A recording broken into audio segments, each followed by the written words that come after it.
There is no sense at all in which it's theft.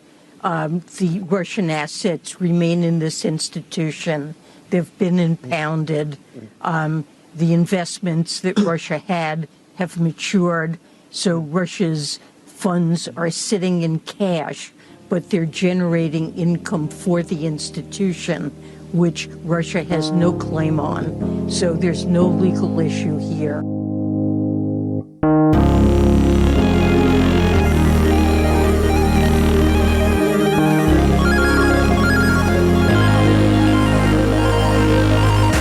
Welcome into This Week in Bitcoin, episode 15. And Yellen is telling a story right there. We'll get into that. It's really a shabby situation for the entire macro environment this week. U.S. national debt is projected to reach $50 trillion by 2034, and that's assuming there's no recession or black swan or wars. It's really something. I'll have some incredible links in the show notes for you this week. Likely, somewhere by 2034, we should see something like $60 or $70 trillion in U.S. debt. We're already at $35 trillion right now. So what is the likelihood that we'll be at 60 or 70? It's almost a lot, if not a lot more. Their projections, and this is coming from the Congressional Budget Office, also assume that we won't take on a bunch of debt. So some years, some years it might be 2 trillion, some years it might be 3 trillion, some years it might be 4 trillion, but it'll all average out, right? And of course, we can't cut spending. Oh, no, that's much too hard. Here's Treasury Secretary Janet Yellen once again. It's difficult to cut costs. Discretionary spending, which is what's governed by appropriations, it has fallen relative to the size of GDP. And if once you involved in looking what's in there, more than half of it is defense. So what she's saying there, very poorly I might add, is that a lot of what we're spending money on is must-spend items right now. There's not a lot to cut. There's not a lot of, quote, what they call discretionary spending. We've kind of whittled it down. We've kind of gotten rid of all the stuff that we can opt to spend, and we're left with stuff we have to spend, and it's all a really big number. That's what she's saying. It's difficult to cut costs. Discretionary spending, which is what's governed by appropriations, it has fallen relative to the size of GDP. And if once you involved in looking what's in there, more than half of it is defense. It's really not possible to get cuts there. And a growing source of expenditure is for retirement programs, Social Security, and Medicare. So this is a tough spot, right? Because we got to continue to be the world's empire. We got bases everywhere. It's kind of the way the whole system is backed up, is by the might of the U.S. military. So got to keep spending there. You know what? Got to keep those resource wars going too. And also, there's all these dang old people that we have been taking money out of every single paycheck for their entire lives. And now they expect to get paid. So we got to pay them. So what are we going to do? Because we're the world's empire, and we've been taking money, Social Security, out of all these people's paychecks. Still are. And they expect to get something for it. So we're kind of in a rock and a hard place, she's saying. There. And a growing source of expenditure is for retirement programs, Social Security, and Medicare. And, I think it's right that especially the Job Cuts and Tax Act, provisions of which will expire at the end of next year, really resulted in a substantial loss in revenue. So we're going to have some job cut taxes, whatever she said, but we're going to have taxes expired next year. In other words, taxes will go up. And so undoing some of that and asking the wealthiest and highest income Americans to pay their fair share. Yeah, their fair share. In other words, you're going to have a higher tax bracket. You're going to have to pay more. And that also generally means corporations. Where they get kind of tricky with the language here is an LLC for a small business that makes more than $400,000 a year is considered somebody who's not paying their fair share, somebody who's, doing well off. However, I can tell you, as somebody who owns a small business, if you're only making $400,000 a year and you have expenses, you're not making very much money overall. You're not taking home a lot of money. So you're not actually that wealthy, but you're going to get taxed like you are. And they use language to confuse you because they hate you and they want to manipulate you. And so they say these words that make it sound like, well, they're going to be taxing Bill Gates and Elon Musk. but not you, who owns a little LLC. I just pointing that out. In revenue. And so undoing some of that and asking the wealthiest and highest income Americans to pay their fair share and, raising corporate taxes somewhat, not back to previous levels, is part of what I think is a reasonable plan. I think what gets me fired up is they have all of these ludicrous policies that I don't agree with, and they have all of this degen behavior when it comes to spending that I don't agree with. And then their solution is raise taxes. But you can't raise your taxes enough. Like, there's just not enough taxes to raise. First of all, the government primarily makes its tax revenue off capital gains taxes, and if the economy slips, that goes down. If the S&P slips, that goes down. But just recently, the interest payments on the U.S. debt surpassed what we spend on the military. And we're famous for our ludicrous military spending.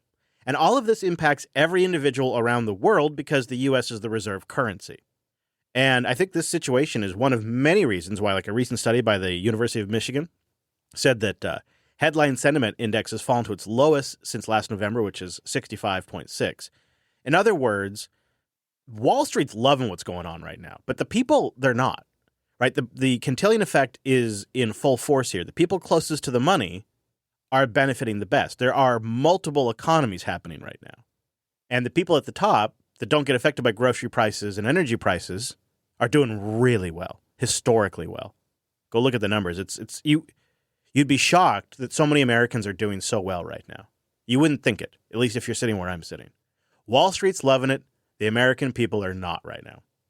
And housing defaults just hit their highest since 2011. Credit card defaults for small lenders have hit record levels right now.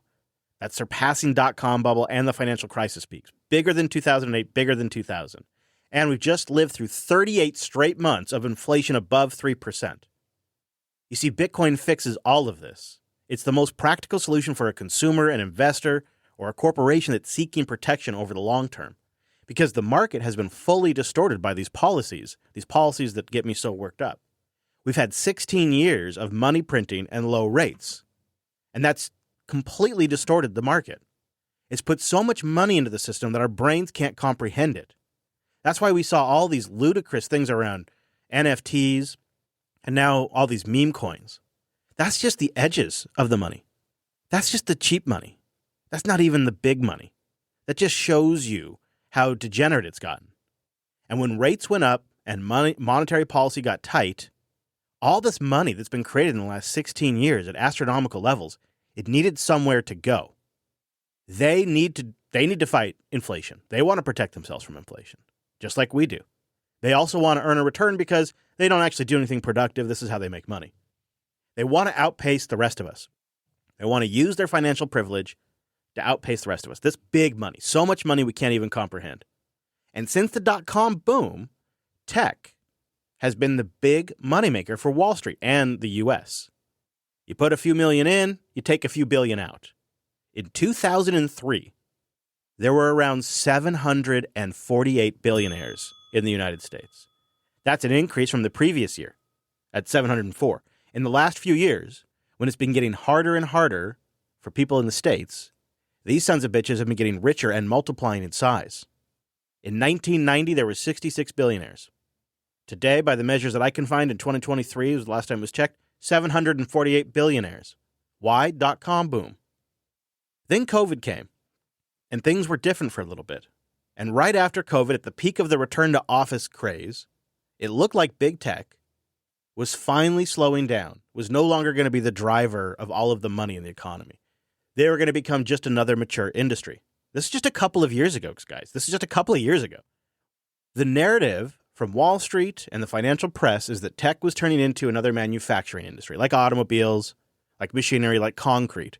Hopefully some good revenue there, but no longer driving the entire market, no longer holding up the entire market. And we did see big tech companies engage in these massive layoffs. They were signaling to Wall Street, we're value-oriented now. You'll recall it was layoff after layoff. 150,000 tech workers have been laid off in 2022 alone. Amazon today announcing it's going to cut 18,000 workers. We're going to see more. It's going to continue to weave through the public and private market. And just as it looked like it was a bloodbath for tech, this little company named OpenAI comes onto the scene, and they announced ChatGPT.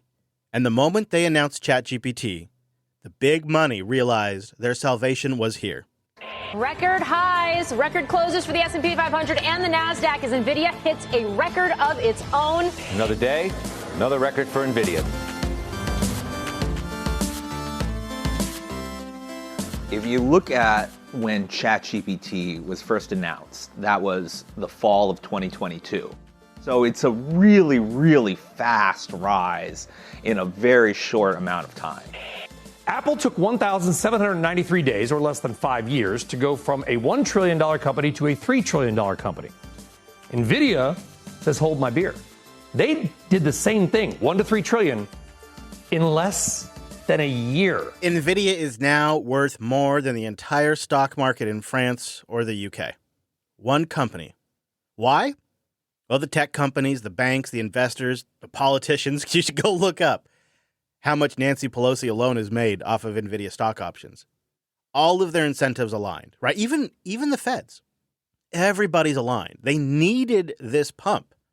And this bubble has created a giant artificial liquidity black hole. When ChatGPT came out, NVIDIA was worth less than $1 trillion.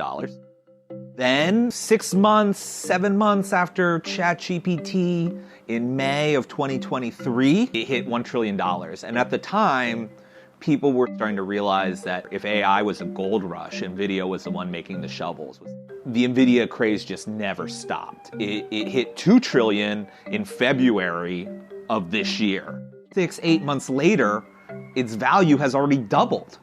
And then from $2 trillion, it only took just over 3 months for it to hit $3 trillion. Yeah, I always say Bitcoin is the greatest liquidity black hole there is.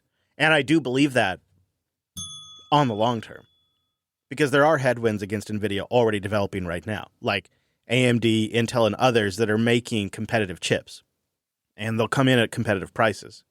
For the first half of 2024 so far, the AI bubble is like this spatial anomaly, unlike anything we've ever seen before. It's life, Jim, but not as we know it. And it's sucking in liquidity at a greater rate than even Bitcoin can. And that's why we see for the last 3 weeks or so this kind of crab walk, or longer really, this sort of crab walk on the price slowly going down. NVIDIA is the stock market right now. They are the entire S&P 500, essentially. This is extremely centralized. If you think about the value, the S&P 500 is supposed to be 500 companies. And they talk about the Magnificent Seven as if it's 7 companies propping it up, but realistically it's developing into the Magnificent One. The S&P 500 is being centralized into one company. When you get that kind of centralization, it's usually a melt-up. Now, those melt-ups can go for a while, so I'm not saying we're about to see everything burst, but I am saying these things do have a clock. And I'm wondering, how long does that last?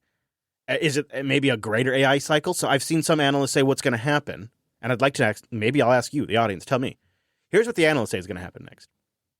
The AI money will go from NVIDIA into other companies that are now receiving the benefits of AI, the optimizations and efficiencies of AI.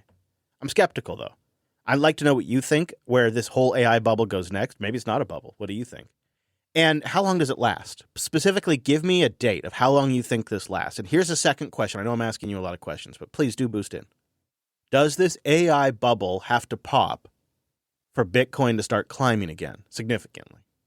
Boost in and tell me what you think.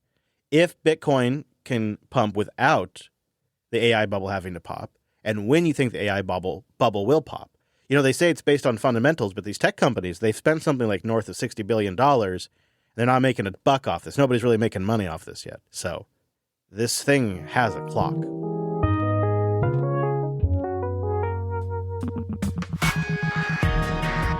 All right, well, coming up just around the corner, your boosts, some very important project updates. If you run a node, you need to keep listening. And there's some fresh summer Bitcoin FUD. And I have the receipts. I'll do some debunking.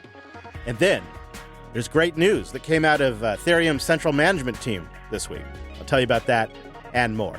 But first, I want to tell you about my friend over at podhome.fm. Barry and the team have built something really special. Podhome is my podcasting 2.0 platform of choice. Unlimited shows and episodes powered by unlimited Podhome AI. It'll do your transcripts. It'll help balance your audio. It'll give you chapter suggestions and title and description suggestions. And the UI makes it simple to add value for value music, set up your splits between your guests and your hosts, take advantage of all of the Podcasting 2.0 features like live audio streaming and more. Just use my promo code TWIB. That'll get you 3 months for free on my Podcasting 2.0 hosting platform of choice. Make your podcast more competitive by leveraging the Podcasting 2.0 features. Stand out from the crowd, stand out from the noise, and use the Podhome platform to make it easy to do. It's like you got a team in your back pocket. Podhome.fm, promo code TWIB. And a big thank you to Podhome.fm for sponsoring This Week in Bitcoin. I am not only a customer, but I am also a big fan. Podhome.fm, promo code TWIB. All right, we got some boosts this week. We sure did. And we got a baller boost right off the top from No Second Best, 82,222 sats. Hey, Rich Lobster!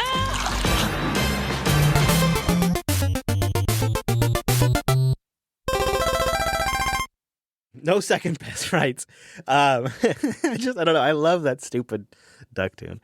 Are the ETFs, if the ETFs are stacking so much Bitcoin, why hasn't the price been moving?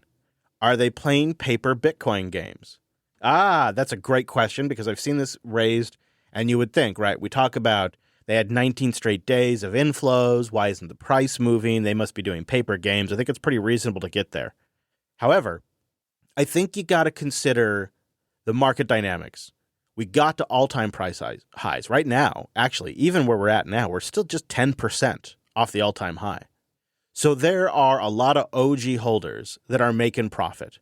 I noticed that one of the folks that tracks this noted that whales that have been around for like 7, 8 years, sometimes even longer, they're selling a lot right now. Like we've seen 50,000 Bitcoin in the past 10 days, somewhere around $3.3 billion in USD terms worth of Bitcoin sold by accounts that were stacking since 2017. So you're going to have people that take profits. And by the way, this is always going to be a thing in Bitcoin. You see, there's this whole like, oh, it's the greater fool's theory is what Peter Schiff and others say. No. Life happens. People need to take profits. They want to buy real estate. They got to pay things off. They want to live a little easier. People will always be taking profits, like the miners are doing right now, too. The miners are selling like crazy. We are seeing actual capitulation happening amongst the miners as we sort of digest the halvening. We're 60 days post-halvening right now. 60, 61, depending on when if you're listening to this around a release. There's things that just have to get digested with that. But I did a little look. The Bitcoin ETFs launched on January 11th, 2024, so it's about 160-ish days as I record. Now, if we look at IBIT, that's BlackRock's. They've returned over 114%, which vastly outperforms the S&P 500 average return, which is around 22.7% over the same period. And that's one of its most remarkable periods. When we're at the all-time high, the return on these ETFs is like around 60%. It was. It takes the S&P 5 years on average to get those same returns. So in 160 days, the Bitcoin ETFs gave us 5 years worth of S&P performance. Now, that's going to fluctuate, right? But that's incredible. And so if we zoom out and realize not that long ago, we were at 30, and not much longer after that, Peter Zihan and others were saying we were going to go to 0. And here we are, 10% off an all-time high. And it's just gone sideways for a while, slightly down. I think it's worth keeping in mind, too, that Bitcoin can move 10% in no time, up or down. So for 10% off an all-time high, that's really nothing. It really is nothing. It feels stagnant in a way it has been. This is what happens, too. There's a futures market now. There is some buffoonery happening. There's a cash and carry that has a delay. A cash and trade or whatever it's called has a delay. All of that stuff it's all coming, right? But I will note, if you were to go by the historical trends, I know I'm going on about this, but something I think about. I think about it just from an investment standpoint, and I just like to think about it, even though I just plan to hold. Next year is really, if you go by historical trends, when the bull cycle starts in the 4-year cycle. I mean, it's always, who knows? These things are subject to change. Past performance does not indicate future performance, etc. ETFs are involved now. But for the last 3 cycles, it's been like clockwork. I know this sucks to hear right now, but generally things pick up after an election, during an election year. And typically in the halvening cycle, it's the next year where Bitcoin really rips. So combine the two things. And you probably think by December, we're probably going to start seeing a Santa Claus rally. And then 2025 is probably a ripper. It doesn't mean we won't see anything happen, and nothing necessarily dictates that cycle will repeat. But historically, that's where we've been at. We're post-halvening, 60 days. People are taking profits. The mining industry is digesting the halvening change. And then you have this NVIDIA black hole that, we haven't seen anything like this in the previous cycles. And we're during a tightening cycle with interest rates that have been higher than they've ever been since Bitcoin's entire life. And yet here we are holding tight 10% off the top. That ain't bad, man, if you think about it. That is not bad, considering that NVIDIA monster that's growing like crazy right now, that's sucking up entire solar systems, and we're at a monetary tightening with a high rate. The money printer is just barely turning back on. We're likely going to see rates get cut in the U.S. soon. Then you got the election, and then you probably got the NVIDIA bubble to pop. I don't know. Maybe it doesn't. Some people think it'll keep going, but there's just all these things that seem to line up in Bitcoin's favor just a little bit further down the road. So don't give up hope. No second best. That's my analysis. I could be totally wrong. Nobody knows. Nobody knows. Not even JPAL. User 2049 comes in with 29,609 sats. I hoard that which your kind covet. They say enjoy your time in the woods. Thank you. It's another great episode. This donation is from one of our Thousand Oak user 2049 with that anonymous username. I don't know if I'm putting those two things together. Thousand Oaks meetup attendees. I do have, by the way, I should mention in the show, Spokane, Washington meetup coming. Meetup.com/Jupiter Broadcasting. Secretly, I'd love to meet up with more Bitcoiners. We have a Spokane meetup on July 13th. I'm going to be heading out to Bozeman with the family. I'll probably take some time off the air during then, but I will be doing a meetup and would love to meet some Bitcoiners in person. Just chat, see how things are going. That's one of my favorite things now when I do these meetups and someone goes, by the way, I've been listening for years. I'm a Bitcoiner. And I'm like, really? I just light up. I just love hearing it. We got 15,000 sats from the Podfather. Coming in hot with the boost. Woo! Of course, he sent 5,000 sats to our artist that week. Thank you, Podfather. Really appreciate that. And then sent 10,000 sats to just Boost for Joy. Boost! Thank you. Feeling that joy. Boosting is love, Podfather. Oppie1984 comes in with 8,000 sats. Pew, pew, pew. I just wanted to say thanks for recommending River.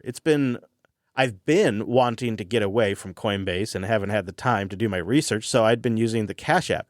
I signed up for River through your link, and so far I'm loving it. I set up my DCA in no time, and I really appreciate their clean look and focus on Bitcoin only. No Coinbase ship coinery. Happy, joy. Well, thank you, Oppie. I really like River too, and I will put my referral link in the show notes again if I can remember. They're one of those companies that there's like a handful of companies I'd be happy to take sponsorship from in the Bitcoin space, and I think River is one of them. So I'm glad you like them, and that's also who I recommend to my friends and family. Zachilles comes in with Roa Ducks, 2,222 sats. Mining should have been called minting Bitcoin. Minting. Minting's not bad. Yeah. More equivalent to like what the U.S. Treasury might do. They mint a coin. Zachilles, I think you have started a question that I want to put back out there to the audience. What else could we call Bitcoin mining? So I've come up with producing, or somebody did, and it stuck with me. I like minting. I could see that too. What would you call Bitcoin mining? Because I honestly think some of the hysterics around Bitcoin's energy use and environmental impacts just come from the mining analogy.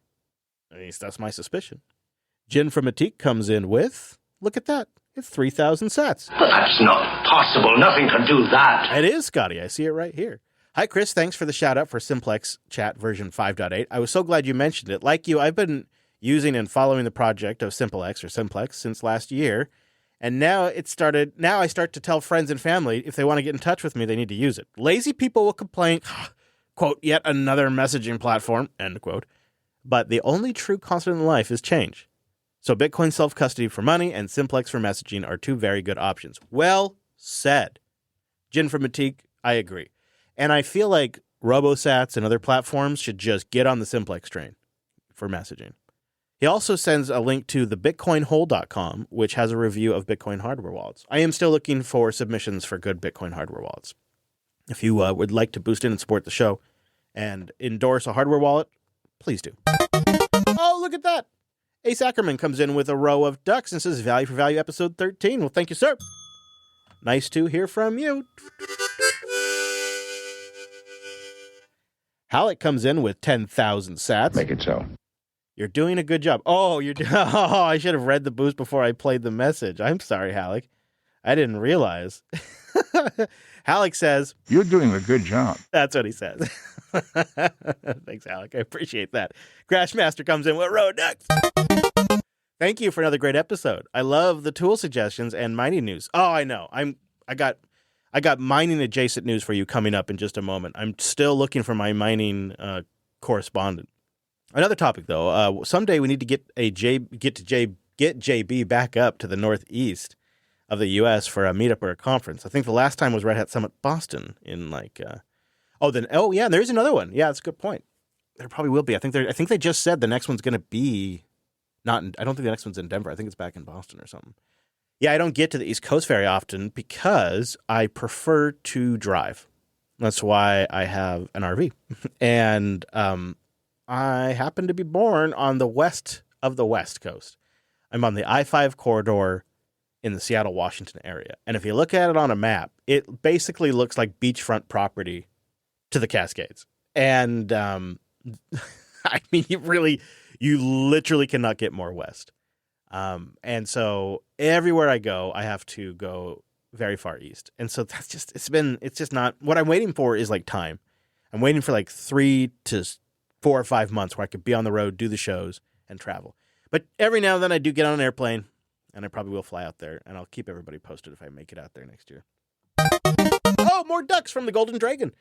While I kind of like that the ETFs bring a whole new folk to Bitcoin, I'm of the opinion that bringing the suits to this was a giant mistake, as evidenced by the fact that they already hold so much. Of course, this is what folks at the top desire, so us plebs can't stack at a decent price, or it prices out mining. By the way, This Week in Bitcoin is the best Bitcoin pod. Hey, thank you. Yeah, I've been asking what you think if too much is too much. And he says he's of the opinion that bringing the suits was a giant mistake. But I ask you this, Golden Dragon, how do you get the number to go up without them? Or is that just fine?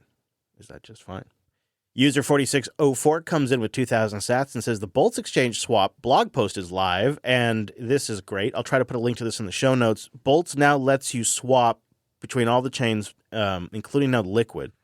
I'm trying to remember which way you couldn't go before, but you had to have an intermediary step to get to Liquid, or maybe it was chain to Liquid or Liquid to on-chain. I can't remember. I think it might have been that. And you had to use like Swap.io instead. And now Bolts Exchange handles all of it right there in Bolts.exchange. If you don't know what I'm talking about, go to boltz.exchange. It's a super easy way to move funds between Lightning or on-chain, and now between Lightning, on-chain, or Liquid. It's great. Listener Jeff comes in with 1, 2, 3, 4, 5 sats. So the combination is 1, 2, 3, 4, 5.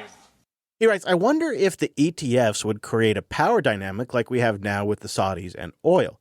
It's not that we don't have the oil here in the U.S., it's that we don't want to mine it. Not in my backyard.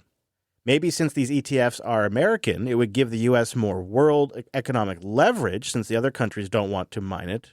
But I don't have a good feeling about how much Bitcoin is going into these ETFs. It kind of tarnishes the point of it. How could we get it back out of these ETFs, I wonder? Oh, it'll flow out from time to time. It's been flowing out this week. ETFs definitely have sell periods. I've been thinking about this, and I realized Bitcoin's been here before, my friends. I mean, if you think about it, what was GBTC before the ETFs? It was just a giant trust that was soaking up like a couple of percentage or something, a percent of the Bitcoin supply. And Bitcoin is fine. But then if you go even further back, look at Coinbase, Kraken, and Binance. All the exchanges, they hold lots of Bitcoin. And they do all the transactions locally in a database. You know, if I were on Coinbase and I were to send you 500,000 sats or something, that would never actually leave the Coinbase network. It would all just be within Coinbase's system. And they might finalize it out to one single on-chain transaction at some point in the future.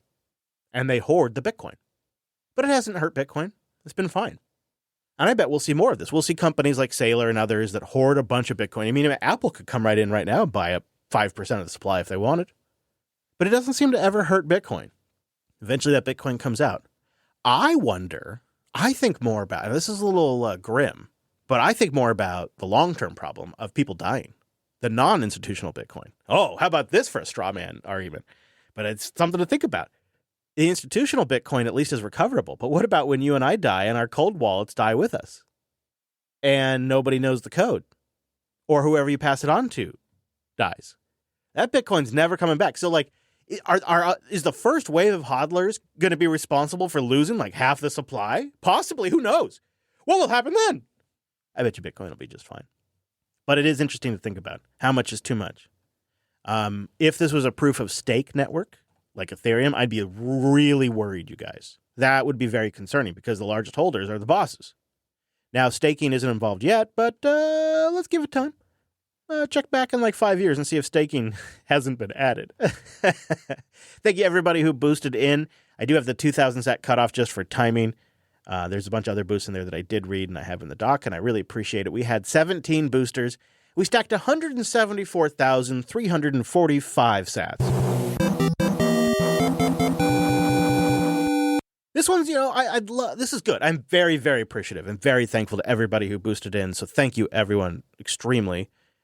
This show is a labor of love for sure, and I'd love to see that get around. For some reason, I think it feels like 200,000 sats is the mark. I feel like where I've received the value that I've put into it. I'm sure that's probably still a very low number, but overall, what are you going to do? It's just what it is. And I would love to see that get up to around there. We got so close this week. So if you've been wanting to boost in and support the show and keep it going, if you think a high signal Bitcoin podcast that's totally independent, that's working for the podcasting 2.0 standards, and is audience focused is an important thing, then please do consider supporting and boosting in. And thank you everybody who does, especially those of you who do it routinely. You have no idea how much it means to me. It is really one of the biggest, highest signals I get back from this show. Been doing this for a very long time now. The metrics, they matter in like, hey, when is an ideal time to release this episode? How does that do? That's what I look at the download numbers for. But the number that really matters is how are we doing on the boost? How are we doing there? Because to me, that is the bottom line value for value transaction. And that's the highest signal.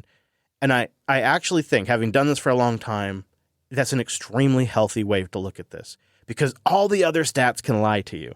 But nothing like the boost tell you the real signal. Nothing does. So thank you, everybody. I appreciate all 17 of you, and I sincerely mean that.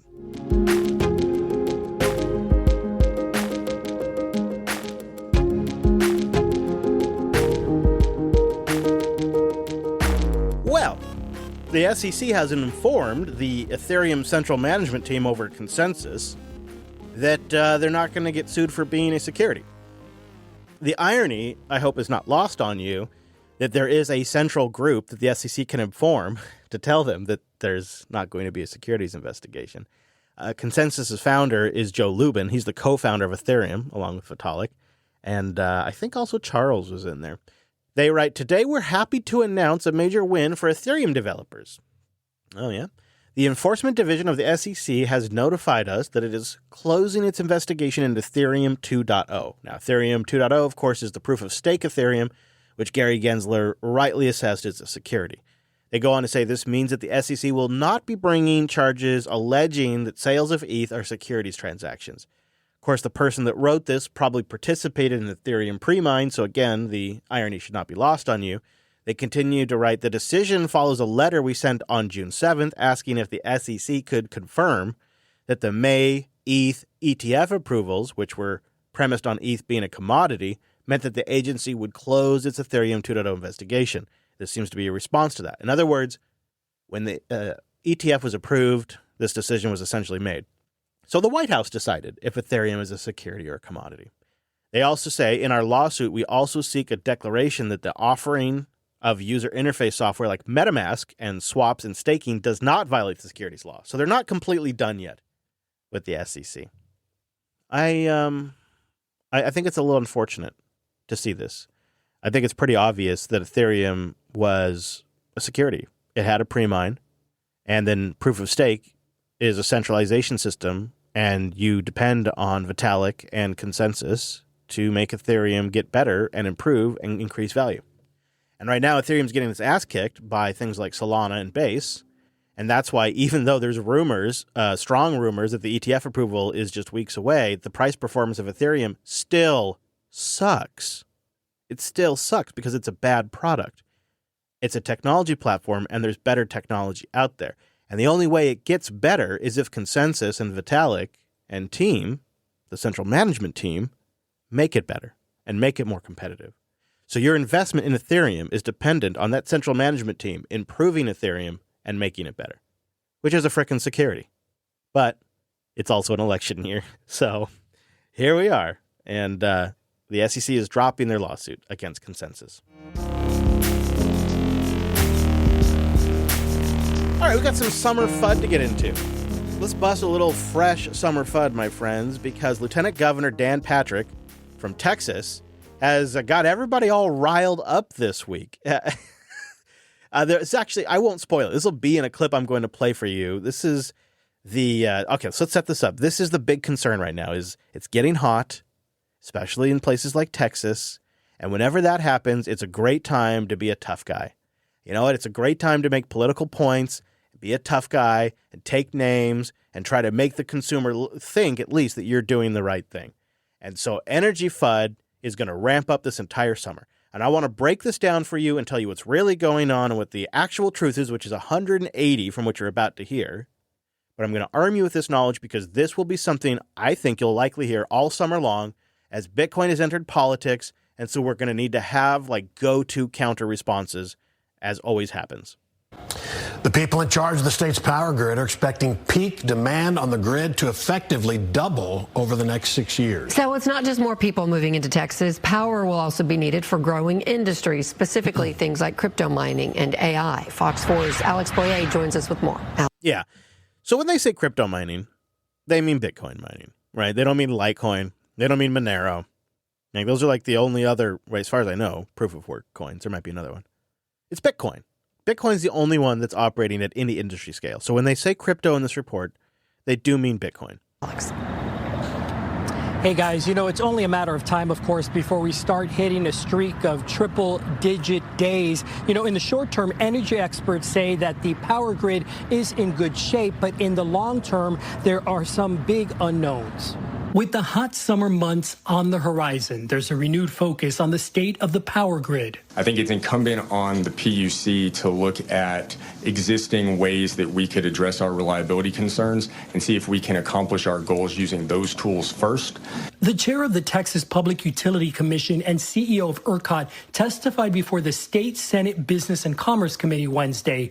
Pablo Vegas says explosive growth in the state of Texas will continue to put pressure on the power grid. That's effectively almost doubling the peak demand of the ERCOT grid in about 6 years. A big concern, the impact of Bitcoin mining and artificial intelligence data centers with power-hungry computers being built in Texas. Do we know how many are here or want to come, and what's the load? So we're talking a magnitude of 10 to 30 times of energy use for an AI data center versus a traditional one. So the impact is really significant. So you notice when they talk about significant energy impact, and because they're using choice clips from the Senate testimony, which, don't worry, my friends, I went and got the entire testimony and found all of the context for you. We'll be getting to that. But in here, they're cherry-picking moments. And when they talk about just disastrous energy use, he's talking about AI. He's not talking about Bitcoin mining because Bitcoin mining can participate in the response demand programs, which we've covered before on the show. Don't worry, we'll cover it more, but I just want to point out how they're cherry-picking these clips. To come, and what's the load? So we're talking a magnitude of 10 to 30 times of energy use for an AI data center versus a traditional one. So the impact is really significant. And how many are coming? That's still TBD. We've seen a lot of numbers come out lately and showing, much higher levels of growth than we've seen in the past. That being said, Dr. Joshua Rhodes says consumers should feel confident in the reliability of the power grid as we encounter triple-digit days this summer. I think we have a lot of new generation on the market. We've built a lot of wind, we've built a lot of solar, but also a lot of energy storage that allows us to move some of that energy around. Now, why is that? Why is that? Why have they all of a sudden, after just a few years ago having such poor infrastructure that they're doing rolling blackouts during the peak of winter, to now 4 or 5 years later, they have plenty of demand. They have plenty of equipment. They've rolled out more renewables. They've rolled out more storage. Why is that?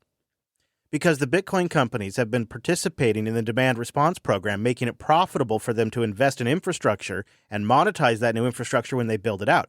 And then the Bitcoin mining companies give that energy back when the grid needs it. So they can afford to build out additional surplus capacity, monetize that capacity when the grid isn't at high demand, let the Bitcoin mining companies use it and pay for it, and then when it gets to triple digits and everybody flips their ACs on, the Bitcoin miners spin down. That additional capacity they've invested in is now available to the general grid. That's why they've made all of those investments. That's why they have all of this new supply. How many are coming? That's still TBD. We've seen a lot of numbers come out lately and showing, much higher levels of growth than we've seen in the past. That being said, Dr. Joshua Rhodes says consumers should feel confident in the reliability of the power grid as we encounter triple-digit days this summer. I think we have a lot of new generation on the market. We've built a lot of wind, we built a lot of solar, but also a lot of energy storage that allows us to move some of that energy around. Plus, more electrical providers are offering financial incentives for folks to install smart thermostats, allowing those same providers to adjust your thermostats remotely on high demand days. I have one of these installed in my house, and the utility called on it, I think, about 15 times last summer, but I was only home for one or two of those. Would you do this? Or do you do this? Boost in and let me know if you'd participate in this program where they put a Nest thermostat and then they signal to your Nest thermostat to turn the temperature up on you. Is this a practical use of internet-connected devices? Boost in. Let me know what you think. And in response to the meeting today, this afternoon, Lieutenant Governor Dan Patrick posted on X that AI and Bitcoin mining produce very few jobs compared to the incredible demand he says that it will put on the grid. He says that Texans will ultimately pay the price, and added that he's more interested in building the grid to service customers in their homes, apartments, and normal businesses and keep the costs down as much as possible. This is so great. So normal businesses. So now he's picking and choosing what is normal and okay businesses. He also says he'd rather invest it in for rural and in homes and things like that. Well, where do you get the money to finance that and to make that viable, you idiot? And then he says that it doesn't produce as much jobs relative to the energy it takes. Of course, having no point of reference like the steel industry or the concrete industry, which take enormous amounts of energy. But also, if you were to ask the locals in these Texas towns, which have been crushed since 2008, Lieutenant, you would discover that the number one thing the Texas towns say is that it's a source of good, clean jobs in good, clean data centers. It's putting these towns back to work. It's all out there. But the truth is, 180 degrees in the different direction of this news clip, large loads like Bitcoin mining can actually help stabilize ERCOT's grid or any grid. And it's not just me saying that, it's the CEO of ERCOT in the Senate testimony saying that. So ERCOT's job is to balance generation and load. And we can use load to balance that, to provide that balance just as easy as we can use generation. And so there are loads that will tell us we'll back off 50 megawatts at this price and 50 more megawatts at this price. And our dispatch engine will line the loads and the generators up side by side and balance according to who's the next cheapest megawatt. And we don't care if it's a load or a generator. All we care about is maintaining that balance. So controllable load resources are a way that loads can participate in a very reliable way for loads to participate in the ERCOT market. And the ERCOT systems, the energy management system, can actually control the ramp rates, control how much comes on, how much goes off. And for a load, it's very useful for a load because they can tell us what their price points are. So we don't dictate to the load what the price point is. They tell us what the price point is based on what they bid in. And then our energy management system can balance both loads and generation that way. So that's a very useful way of loads participating in a real reliable method. It makes the grid more reliable. So there's that. And then not only does it help make the grid more reliable, it's not really a very large percentage of the grid, despite what that news report would have you believe. They'd have you believe that it's squeezing out homes and people that want to move into Texas. But if you look at how ERCOT classifies Bitcoin mining, they classify it as what's called an ancillary service load. And this ancillary service load is a tiny percent of the overall Texas grid. So ancillary services. So ancillary services represent about 7% of the overall money spent in the electric market. And crypto is about 4% of that 7%. And they participate in 3 different kinds of ancillary services. So 4% of the 7% of the total market. So we're talking about 4% of 7% of their ancillary load is Bitcoin mining. And they don't want to ban Bitcoin mining. They want Bitcoin miners to join up with this program. The news would have you believe that they're like this menace, or the lieutenant governor would have you believe that they're this horrible menace that is going to take away power from homes. And so to your question on legislation to require to either put a moratorium on crypto mining, what would be more helpful for ERCOT is to have more visibility to what these large loads are doing. And so a good place to start could be making sure we can track and even potentially control the loads of cryptos, because cryptos are a unique business. Their use of energy is tied directly to the cost of electricity and the cost of Bitcoin. And so when either of those fluctuate, they either turn on or turn off based on whether they will make money mining. And so it would be very easy for them to be controlled by ERCOT because we could take their parameters. They could tell us when they want to run at what energy costs, and we could then ramp them up and down based on the price and scarcity of electricity that's available. That would be a much safer way to work closely with crypto mining from a grid operator point of view. So they don't want it banned. In fact, they need it because it's helping monetize grid investment. What they want is this demand response program cooperation, what they call the CLR. And I don't know much about it, but what I do understand is that this system works by ERCOT sending these base points to the load operators, like the miner. And it would tell them that they need to ramp up or down and meet this certain megawatt target. And the base points are the result of an order book clearing mechanism that goes every 5 minutes by ERCOT. And normally, it's only generators that participate. So Bitcoin mining would become would participate like the generators do, but on the other side of this. Currently, Bitcoin miners outside the CLR have complete discretion over when they want to ramp up or down. And they do tend to ramp up or down based on how much energy costs them. So as ERCOT increases the prices dynamically, they ramp down because otherwise they're not making money. So there is an economic incentive for Bitcoin miners to just automatically participate. ERCOT wants all of them to. Not all the miners probably do want to participate. What ERCOT wants all of them to do is join in this program. There's a qualifying process to prove that you can follow their base points program. But currently it sounds like there's some court cases that might be preventing adoption and some patent issues as well. And I'm not sure every Bitcoin mining operation would want to, but I suspect, my speculation is, Bitcoin miners would be willing to participate in a CLR program if it meant they got reasonable rates and it got these Congress critters off their backs for energy usage. Right? And the reality is the Texas grid is more reliable since these Bitcoin miners have begun participating, but only a tiny fraction of the Bitcoin mining operations in Texas are actually participating. There's something north of 2,000 Bitcoin mining operations in Texas now. And it's only a couple of hundred of those mining operations that are participating in the program right now. They're not going to let that stand. That's going to have to change. And this is why Oklahoma just did the right thing. If this was so bad, if this was so devastating, Oklahoma wouldn't have done this. So this really is the other signal here. Oklahoma's governor just signed a bill into law that exempts Bitcoin miners from sales tax on electricity bills. Right? They're trying to incentivize the mining business to come in here because they know it's a good, solid, reliable business. I'll have a link to that in the show notes. And speaking of power FUD, the go-to reference, the Cambridge study on Bitcoin's power usage, the one I've had to cite too because we've had really no better source, has just admitted this week that they've probably been overestimating Bitcoin's energy usage by 25% this entire time. They note now that, quote, our estimates do not account for activities that could reasonably be expected to reduce emissions, such as off-grid mining.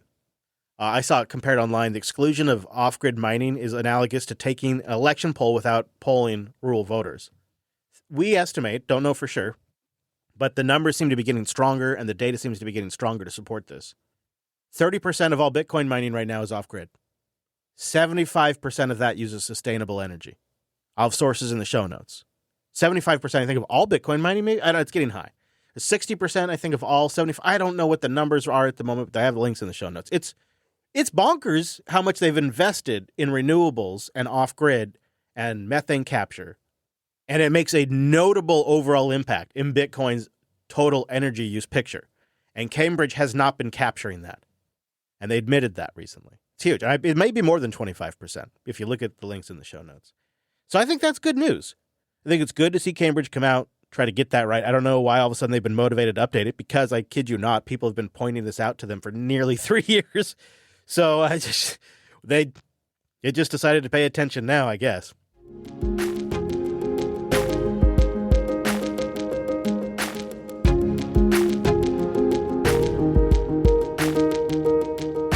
All right, I got to get you out of here. This is taking too long, but there's a lot to cover. There's some known vulnerabilities in Bitcoin Core 24. If you're running Bitcoin 24, you need to upgrade right away, ASAP. And this week, Bitcoin Core 27.1 came out. It has not only the security fixes that you need, but it also has some nice bug fixes and performance improvements. So it's a good one to go to. But version 24 and below have a known security vulnerability that may be out in the wild now. Also, if you run a Lightning node on LND, versions prior to 0.17 are vulnerable to an LND onion bomb denial of service attack, which is unfortunately easy and essentially low cost to execute. Malicious onion packets cause the node to instantly run out of memory and crash. The attack is, quote, cheap and easy to carry out and will keep the victim offline as long as it lasts. So it seems this was found by Matt Morehouse, who is a Lightning Network security researcher and also a receiver of some OpenSats grants. So that's pretty great to see. And he discovered this, and the patch is in 0.17, so you need to update to LND 0.17.0 or later, because now that this is out there and it's so simple to do, probably something you should be aware of. Speaking of Lightning nodes, I also want to give a shout out to BitBanana. I'll have a link in the show notes. They have a brand new update to their Lightning node management app for Android. This is really only applicable to those of you who have a Lightning node or an app that lets you connect with like an LND URL. BitBanana is a native Android app for node operators, and they say they focus on user experience and ease of use. It's not a wallet on its own, but BitBanana works like a remote control and a remote wallet for your node. So I've done this with Zeus, you could do this with a few other apps, but BitBanana's got a nice clean UI. You can get essentially a wallet-like experience and spend the sats that are on your Lightning node.